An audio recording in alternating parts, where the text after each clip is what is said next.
오늘 주시는 하나님의 말씀 구약 성경 레위기 24장 5절에서 9절까지 교독하시겠습니다. 레위기 24장 9절 5절 너는 고운 가루를 가져다가 12개를 굽되 떡 12개를 굽되 각 덩이를 10분의 2 에바로 하여 여호와 앞 순결한 상 위에 두 줄로 한 줄에 6씩 진설하고 너는 또 정결한 유황을 그 각 줄 위에 두어 기업물로 여호와께 화제를 삼을 것이며 안식일마다 이 떡을 여호와 앞에 항상 진설할지니 이는 이스라엘 자손을 위한 것이요 영원한 언약이니라. 같이 봅니다. 이 떡은 아론과 그의 자손에게 돌리고 그들은 그것을 거룩한 곳에서 먹을지니 이는 여호와의 화제 중 그에게 돌리는 것으로서 지극히 거룩함이니라. 이는 영원한 규례니라. 아멘. 한번 따라하시겠습니다. 안식일마다 이 떡을 여호와 앞에 항상 진설할지니 오늘 본문은 매주 안식일마다 하나님 앞에 차려야 하는 진설병에 대해서 말씀합니다. 그래서 오늘 낮에는 진설병이 되려면 이런 제목으로 광야교회의 성막에 매일 차려졌던 진설병, 가나안에 가서 성전에 매일 진설했던 진설병 떡을 상고하면서 은혜를 나누려고 합니다.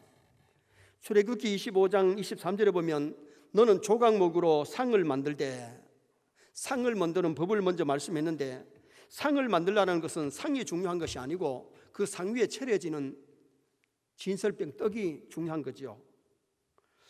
여성도님들이 매일 아침 저녁으로 상을 차리잖아요. 밥상을 차리는데 상이 중요한 것이 아니고 그 밥상에 반찬을 어떻게 했느냐, 어떤 음식을 했느냐, 그게 더 중요 안 하겠습니까? 우리나라 사람들은 귀한 손님 오면 상다리 부러지도록 차려놓고 차린 것도 없지만 많이 잡수서, 차린 것도 없는데 어떻게 많이 드십니까? 정성껏 준비했으니 많이 드세요. 그래야 안 받겠습니까? 오늘 이 8절 말씀 한번 읽도록 하겠습니다. 8절 말씀. 안식일마다 이 떡을 여호와 앞에 항상 진설할지니 이는 이스라엘 자손을 위한 것이요 영원한 언약이니라. 매 안식일마다 이 떡을 갖다가 새 떡을 들어가면 한쪽으로 일주간 차려졌던 떡이 나옵니다. 그럼 매일 이 법궤 앞에는 진설병 떡이 차려져야 돼요. 자, 우리 진설병 떡상을 한번 보시겠습니다. 지금 이 상을 뭐로 만들어 놓은 거니 조각목으로 만들었는데 광야의 조각목은 땔감밖에 안 돼요. 아주 천한 나무예요. 그런데 그 천한 나무를 따듬어 가지고 뭐로 입혀나는 거니? 금으로 입혔잖아요. 이건 뭘 말하는 거니? 우리가 하나님 앞에 드려질 때에, 예배를 드릴 때에 우리는 무가치하지만은 금을 입혔던 것처럼 믿음으로 드려야 될 줄 믿습니다. 믿음으로 우리 마음을 드리고 우리의 몸을 드리고 우리의 시간을 드리고 우리의 물질을 드리면서 믿음 없는 찬양, 믿음 없는 기도, 믿음 없는 예배를 하나님께서 기뻐받지 않잖아요. 그래서 금으로 입힌 것은 믿음으로 하나님 앞에 드려져야 된다. 그것을 말씀하면서 거기에 떡이 있는데 떡이 이쪽에 6개, 이쪽에 6개, 12개를 거기다가 진설하는 거예요. 매 안식일에 하나님 앞에 진설하는 이 떡은 그 진설병이라 그러는데 히브리 원문에 보면 레헴 파림, 면전의 떡, 하나님의 면전의 떡, 하나님 앞에 차려놓은 떡, 하나님께 바쳐진 떡이라는 의미가 있는 거예요. 이 떡은 예수 그리스도를 상징합니다. 먼저는 예수 그리스도를 상징하는데 요한복음 6장 48절에 보면 내가 곧 생명의 떡이니라. 예수님은 생명의 떡입니다. 요한복음 6장 51절에 사람이 이 떡을 먹으면 영생하리라. 예수님 영접하여 믿으면 하나님의 자녀가 되고 영생을 얻습니다. 예수 믿지 아니하고는 아무리 착한 일을 많이 하고 공부를 잘하고 돈을 많이 벌어도 그거 가지고는 하늘나라 못 들어갑니다. 영생을 얻을 수가 없어요. 그래서 우리가 예수 믿는 것이 참 중요한데 예수 믿으면 영생함을 얻을 수 있기 때문에 밥상을 한번 보십시다. 우리가 육신을 위해서 매일 아침이나 저녁으로 이렇게 밥상에 밥을 차려놓고 먹는데요, 이것 안 먹으면요 육신 못 살아요. 한두 때야 굶어도 괜찮지만은 만약에 한 달, 두 달 안 먹으면요 그 병들고 죽어버려요. 육신이 살기 위해서는 음식을 먹어야 되고 우리 영이 살기 위해서는 뭘 먹어야 되느냐? 하나님의 말씀을 먹어야 될 줄 믿습니다. 그래서 이 떡은 첫째는 예수 그리스도를 상징하고 두 번째는 뭘 상징하느냐? 하나님의 말씀, 생명의 양식을 상징해요. 그래서 마태복음 4장 4절에 보면 예수님이 뭐라 그랬어요? 사람이 떡으로만 살 것이 아니요 하나님 입에서 나오는 말씀으로 살 것이니라. 여러분, 하나님의 말씀은 생명이 있습니다. 말씀을 먹어야 영이 살아요. 육신, 밥 많이 먹는다고 해서 영이 사는 게 아니에요. 육체는 밥을 먹어야 되고 우리 영혼은 하나님의 말씀을 먹어야 영이 살게 되는 그런 은혜 역사가 일어나요. 그래서 우리가 예배를 드려도 말씀대로 드려진 예배를 받으시지 하나님의 말씀에 입각하지 않은 예배는 하나님 받지를 않아요. 그리고 또 하나, 이 떡은 뭘 말하는 거 아니? 예배 드리는 성도를 의미합니다. 여러분, 우리가 교회 와서 매 주일마다 예배 드릴 때에 하나님의 상에 차려진 이 진설병 같이 하나님께 드려지길 바랍니다. 하나님을 기쁘게 하는 떡, 하나님 앞에 차려진 떡, 하나님께 바쳐진 이런 성도가 되어야 하나님 그 예배를 받으시고 우리에게 은혜와 복을 주시는 역사가 일어나게 되죠. 그러면은 오늘 여기 우리가 진설병 떡이 되려면 어떻게 해야 되느냐? 첫째는 희생이 있어야 하나님 앞에 차려진 떡이 될 수 있어요. 희생이 있어야. 자, 5절 말씀 우리 다 같이 한번 읽으시겠습니다. 너는 고운 가루를 가져다가 떡 12개를 굽되 각 덩이를 10분의 2 에바로 하여. 떡을 만들려면 쌀이나 밀을 그냥 가지고는 떡이 안 돼요. 먼저는 빻아야 되잖아요. 가루를 만들어야 되잖아요. 그래서 오늘 성경에 가루로 떡을 만들려고 그랬잖아요.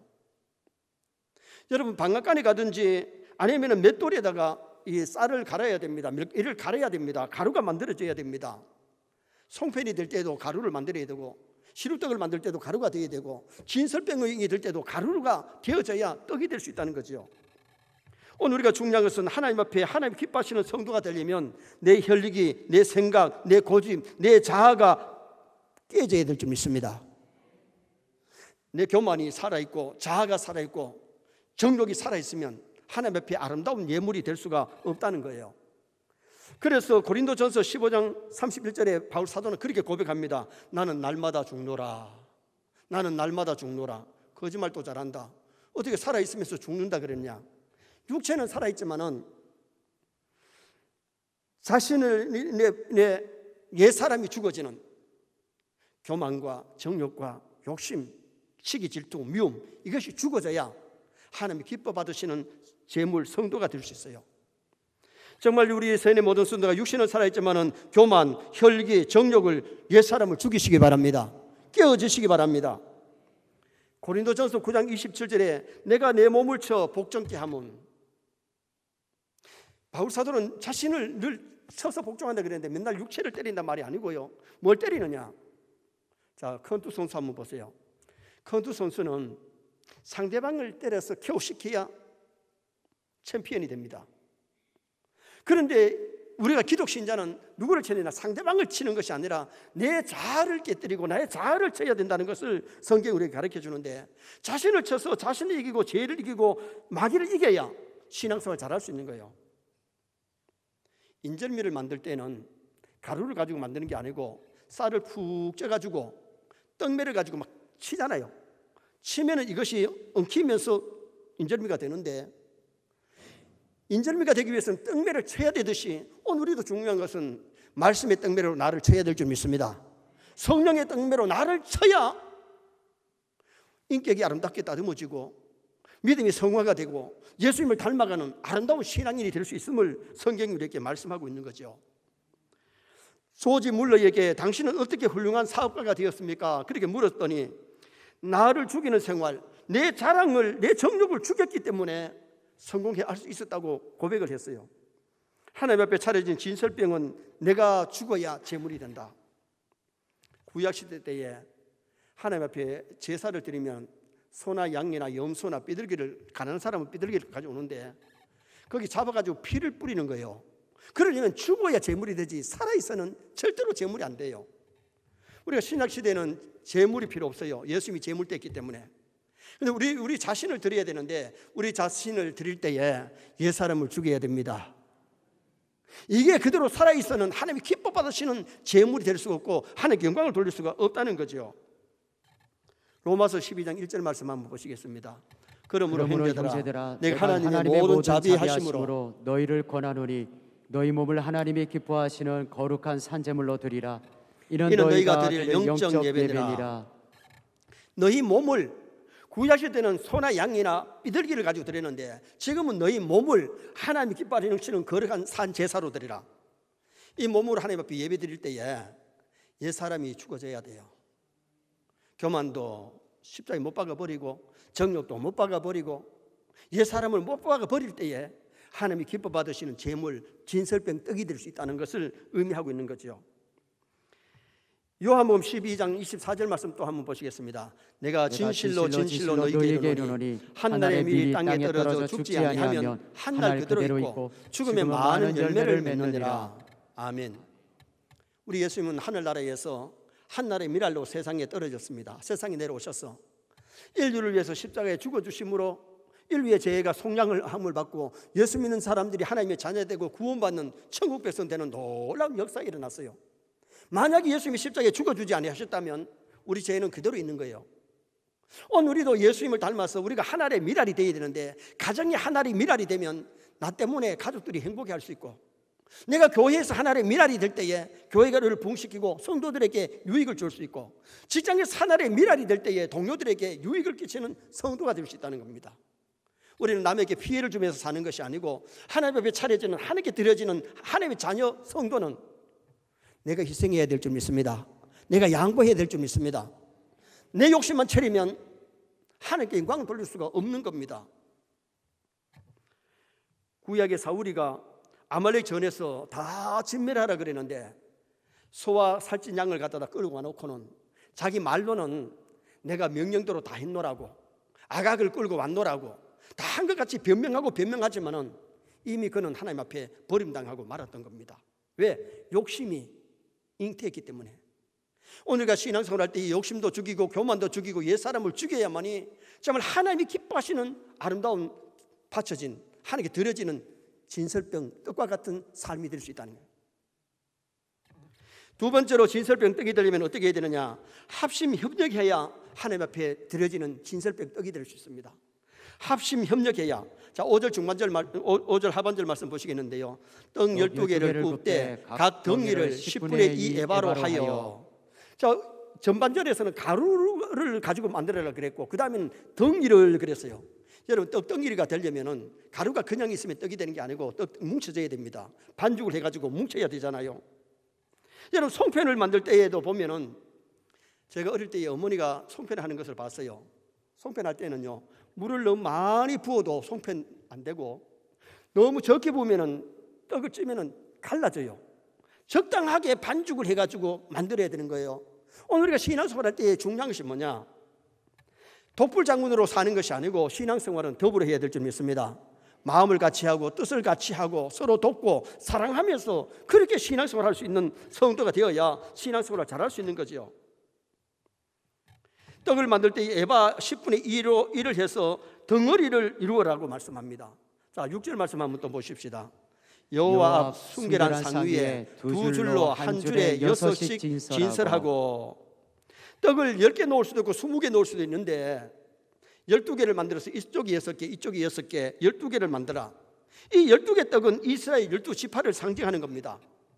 다시 말하면 이스라엘 전체 하나님의 백성인 이스라엘 백성 전체가 뭉치고 전체가 하나가 되라는 것을 의미하고 있는 말씀이지요. 열왕기상 18장 31절 말씀 또 한번 보시겠습니다.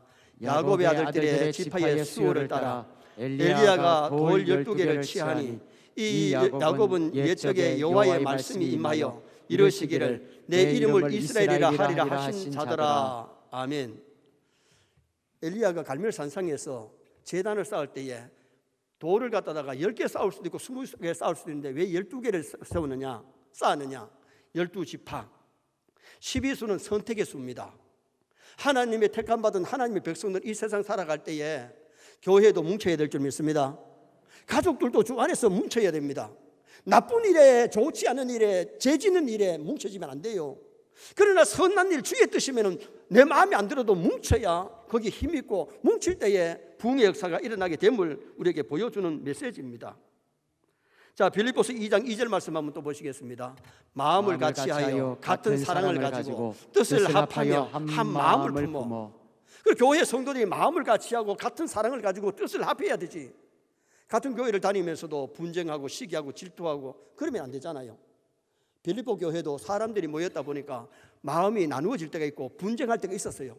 그때 바울이 편지하면서 마음을 같이 해라, 뜻을 같이 해라, 그러면서 당부하는 메시지를 줬거든요. 그리고 고린도 교회를 보면 고린도 교회도 아볼로파, 베드로파, 바울파, 당파가 막 생겼어요. 고린도 교회를 한번 보십시다.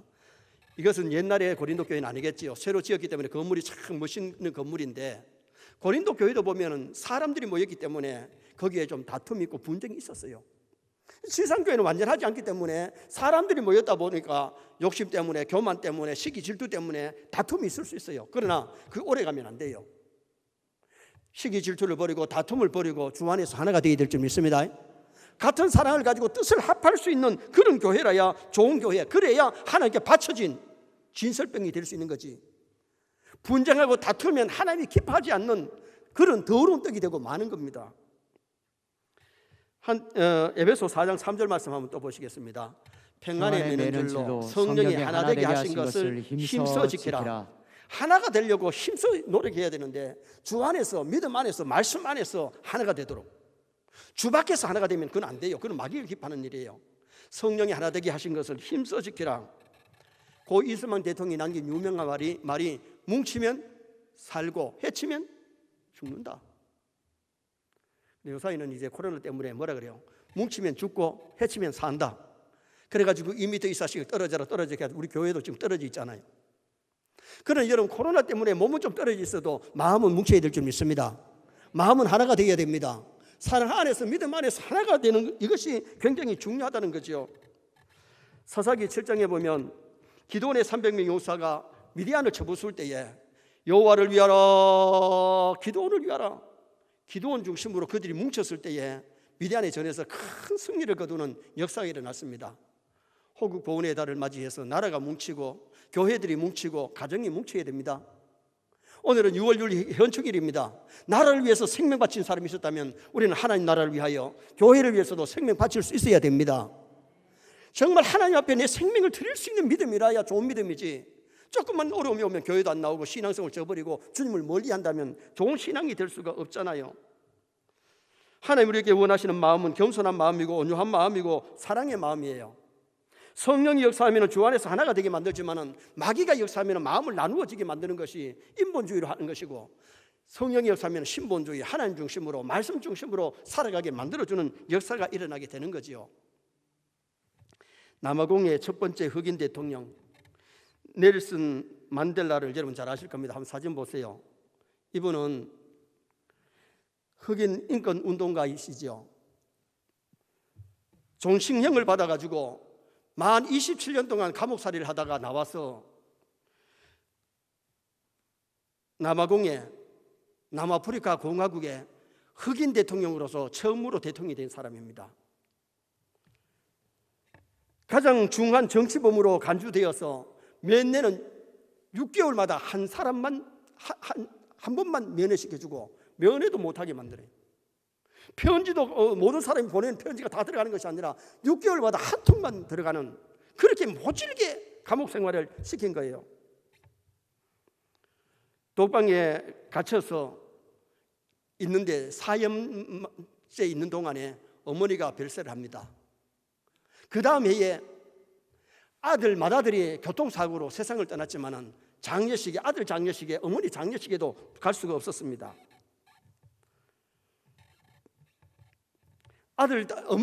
아내와 딸들이 영문도 모르고 자기 집에서 쫓겨나야 하는 그런 어려움도 있었고요.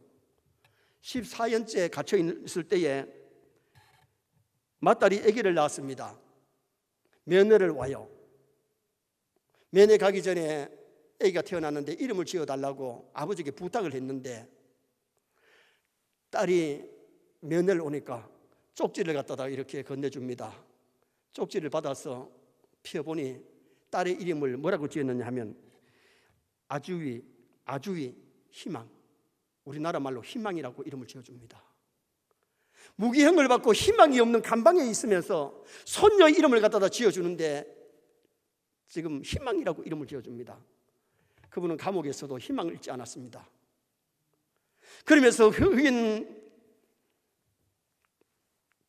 그들의 인권을 위해 가지고 열심히 일했던 사람이 만델라죠. 만델라가 대통령이 되었습니다.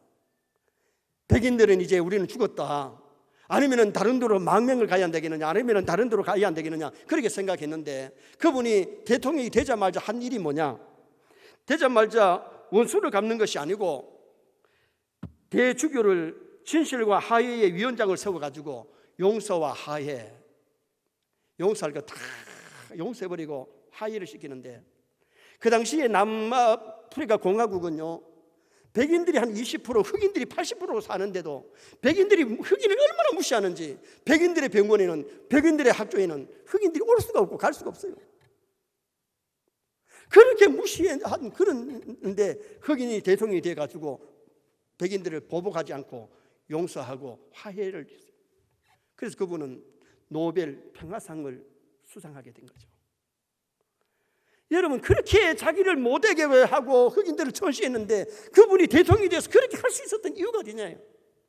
그분은 평화의 사람이고 그분은 하나님을 경외하는 사람입니다. 내가 정말 하나님의 자녀라면 나를 욕하고 핍박했던 사람도 용서할 줄 알아야 될 줄 믿습니다. 왜? 우리는 하나님 앞에 많은 것을 용서받았기 때문에. 용서하면서 살면 행복하고, 그리고 화해하면서 모든 사람과 화해하려고 노력하는 삶을 살아야지, 조금만 마음에 안 들고 다 잘라버리고 원수시하면 그 사람이 괴로움을 당하는 겁니다. 하나님 앞에 차려진 진설병떡은 가루가 되어야 되고, 그 다음에는 뭉쳐져야 덩어리가 되어야 됩니다. 화해가 되어야 됩니다. 용서가 되어야 됩니다. 사랑이 되어야 됩니다. 교회 중직을 뽑을 때에도 피스메이커, 화평을 만드는 사람을 뽑아야지, 분쟁하고 시기하고 질투하는 사람을 세우면 교회는 어지러울 수밖에 없습니다.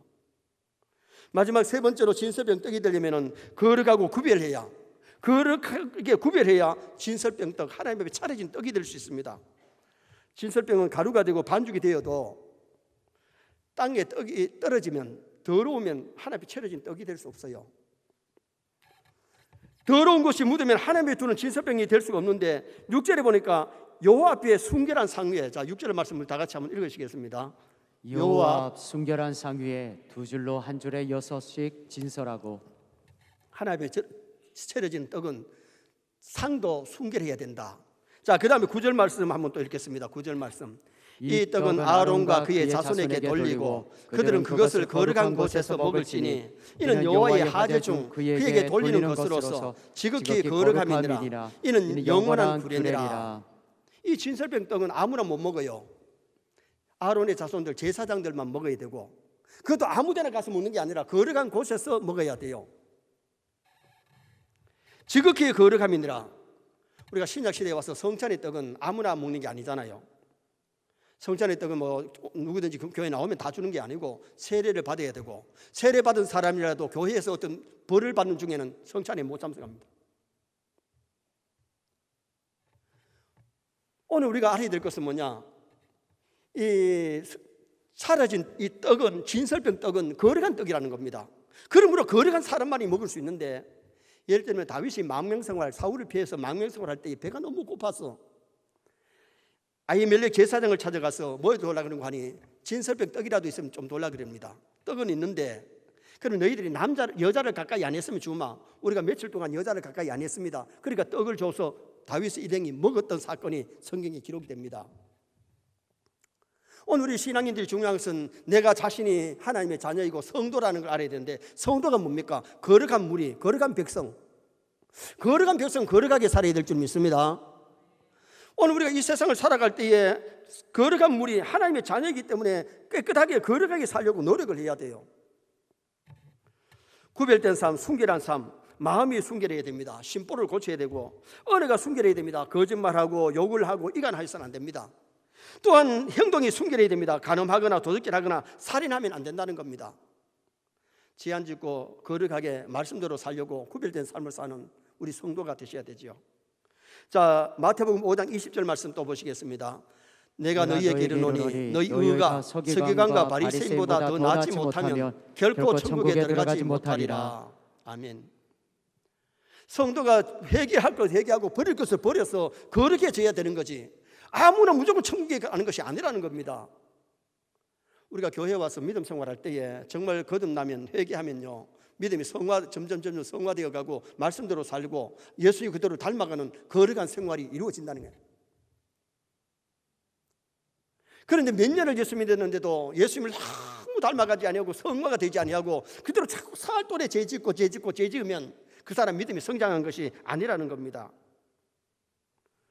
떡을 만들 때 가루가 되고 반죽이 되어도 떡을 푹 쪄야 됩니다. 그러나 설찌면은 그 진설병 떡을 먹으면 설사하는 거죠. 오늘 우리가 신앙생활할 때 중요한 것은 성령으로 뜨겁게 역사하면, 성령의 불에 찢어지면 하나님의 기쁨이 될 줄 믿습니다. 정말 성령 충만하면 옛사람이 완전히 죽어지고 새 사람이 될 수 있고 신앙생활이 즐겁고 삶이 아름다워지는데, 교회를 다니지만은 성령 충만받지 못하면, 성령의 불에 띄어지지 아니하면 옛사람이 그대로 살아가지고 거짓말도 하고 욕도 잘하고 사기도 치고 지 자기 욕심 따라 살아가는 그런 사람이 되어버리고 만다는 거죠. 베드로를 보면은, 베드로도 성령 충만하지 못할 때는 칼을 빼들고 말고의 길을 갖다 베가지고 막 피를 철철 흘리게 만들었고 예수님을 3번이나 부인하는 그런 일이 일어났습니다. 자, 베드로가 회개하는 모습을 한번 보십시다. 베드로가 자기 잘못을 깨닫고 정말 하나님 앞에 회개하는 모습을 보여줬어요. 그런데 오순절에 성령 충만하니까 복음 전하다가 감옥에 갇혀도 막 기쁨으로 감옥 생활을 할 수 있고 복음을 전했는데, 마지막에 뭐였습니까? 십자가를 거꾸로 지고 순교의 제물이 되는데, 순교하는 모습 한번 보십시다. 십자가에 거꾸로 달고 못을 박으면서 이 베드로가 순교했는데, 로마에 가서 복음 전해가지고 로마가 기독교국이 되고 많은 사람이 믿고 돌아오는 그런 놀라운 역사를 하고 난 다음에 십자가를 거꾸로 지고 순교했잖아요. 그럼 로마에 가보세요. 베드로 성당이 엄청나게 크게 지어져 있습니다. 로마에 가면 베드로 냄새가 물씬물씬하고 바울의 냄새가 나고 사도 요한의 냄새가 아직도 나는 것이 로마입니다. 하나님을 위해서 크게 쓰임받았던 이유가 어디 있느냐? 성령 충만 받으니까 할 수 있었다는 겁니다. 우리가 신앙생활을 하면서 내가 그렇게 해야 하나님이 귀하게 쓰십니다. 정말 우리가 죄를 멀리하고 자신들이 회개할 것도 회개하고 정결하게 예배를 드려야지, 죄를 가지고 와서 예배를 드리고 앉았으면 하나님 그 찬송도 그 기도도 그 예배를 안 받으시네. 그래서 우리가 회개할 것도 회개하고 우리 자신들의 삶이 거룩한 삶이 되어질 때에 하나님이 기뻐 받으시는 아름다운 성도가 될 수 있다는 거죠. 그래서 우리가 죄를 멀리 했는데 요한 1서 3장 9절 말씀 한번 읽겠습니다. 하나님께로부터 난 자마다 죄를 짓지 아니하나니 이는 하나님의 씨가 그의 속에 거하며 그도 범죄하지 못하는 것은 하나님께로부터 났습니다. 봐요, 금방 거듭난 사람은요, 아이들이 엄마 뱃속에서 나온 지 얼마 안 된 아이들은요, 똥도 싸고 오줌도 싸요. 그럼 어른은 안 쌉니까? 어른도 똥도 싸고 오줌도 싸지만 옷을 안 싼단 말이에요. 화장실에 가서 싸는 거죠. 우리 신앙인들이 이 세상 살아갈 때에 사흘도래 막 욕하고 싸우고 죄짓고 도둑질하고 나쁜 짓하고, 그것은 초신자는 있을 수 있어도 몇 년 예수 믿은 사람이 믿음이 성장했다면 그럴 수가 없다는 겁니다. 죄를 짓지 아니하나니 성령 충만하면 죄 안 짓습니다. 정말 믿음이 자라면 성화되면 죄 안 짓습니다. 성화가 덜 됐기 때문에 쉽게 막 욕하고 지 마음에 안 들면 혈기를 부리고 그리고는 죄를 짓고 나쁜 짓 하는 거죠. 그래서 우리가 중요한 것은 거룩하게 구별되어야 하나님께 차려진, 하나님께 바쳐진 진설병 떡과 같은 성도가 될 수 있다. 결론을 짓습니다. 우리 자신들이 지금 현재에 오늘 우리가 주일날 교회 나와서 예배드리면서 나는 하나님 앞에 드려지는 참된 진설병 같은 성도가 되었느냐? 옛사람이 온전히 깨어지고 죽어졌느냐? 혈기, 교만, 고집, 옛사람이 죽어졌느냐? 또한 합심, 협력하고 있느냐? 우리는 주 안에서 주의 뜻이면 하나가 되어야 됩니다. 성령으로 하나 되도록 힘써야 됩니다. 그뿐만 아니라 거룩하게 구별된 삶을 살아야 되는데, 성령 충만하여 죄지지 말고 성화의 삶을 사는, 내 자신을 하나님 앞에 드리는 마음과 몸과 시간과 물질까지 하나님께 온전히 드려지는 그런 아름다운 우리 선의 모든 성도 되시기를 주님의 이름으로 축원합니다.